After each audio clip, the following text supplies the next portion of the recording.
এবছর ঈদুল আজহার সরকারি ছুটি থাকছে টানা 10 দিন। তবে ছুটি শুরুর আগের 2 শনিবার কর্মকর্তা কর্মচারীদের অফিস করতে হবে। উপদেষ্টা পরিষদের বৈঠকে এই সিদ্ধান্ত হয়েছে। বৈঠকে সাইবার সুরক্ষা আইন সংশোধন করা হয়েছে। এছাড়া বাতিল করা হয়েছে আইনের 9টি ধারা। আঁশ তুলাকে কৃষি পণ্য হিসেবে ঘোষণার সিদ্ধান্তও হয়েছে বৈঠকে। মুস্তাফা মল্লিক জানাচ্ছেন। প্রধান উপদেষ্টার কার্যালয়ে উপদেষ্টা পরিষদের বৈঠক। প্রধান উপদেষ্টার সভাপতিত্বে অনুষ্ঠিত বৈঠকে নতুন সাইবার সুরক্ষা অধ্যাদেশের খসড়া উপস্থাপন করা হয়।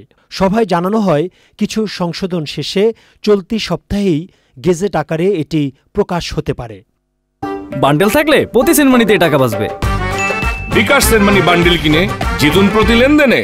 নগরীর ফরেন সার্ভিস একাডেমিতে আয়োজিত সংবাদ সম্মেলনে উপদেষ্টা পরিষদের বৈঠকের সিদ্ধান্তগুলো নিয়ে কথা বলেন আইন উপদেষ্টা আসিফ নজরুল।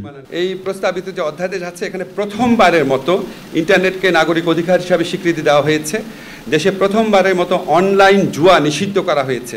প্রথমবারের মতো সাইবার স্পেসে নারী শিশু নির্যাতন এবং যৌন হয়রানিকে শাস্তিযোগ্য অপরাধ হিসেবে স্বীকৃতি দেওয়া হয়েছে। এবং এই আগের যে আইনটা ছিল ডিজিটাল সিকিউরিটি অ্যাক্ট, সেখানকার 9টা ধারা বাতিল করা হয়েছে। এবং এই 9টা ধারায় ছিল কুখ্যাত ধারা। এই ধারাগুলোতে 95% মামলা দায়ের হয়েছিল। এই মামলাগুলো এখন স্বয়ংক্রিয়ভাবে বাতিল হয়ে যাবে।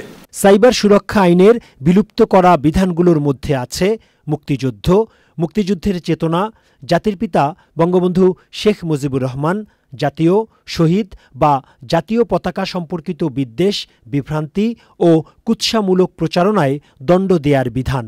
সংবাদ সম্মেলনে জানানো হয়, এবার ঈদুল আজহার ছুটি 5ই জুন থেকে শুরু হয়ে শেষ হবে 14ই June.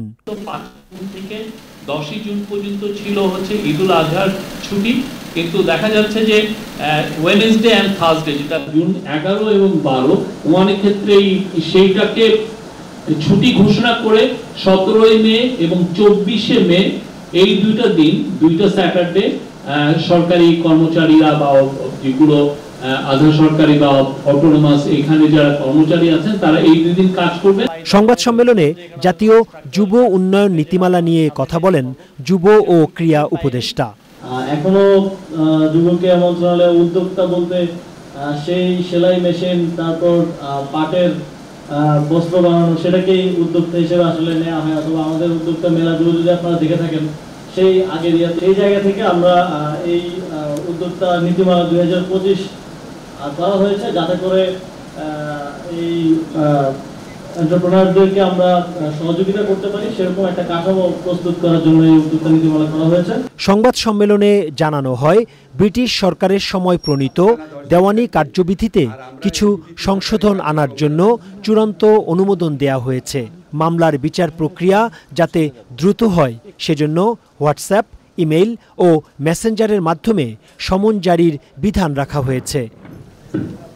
Mustafa Mallik, channel I, Dhaka.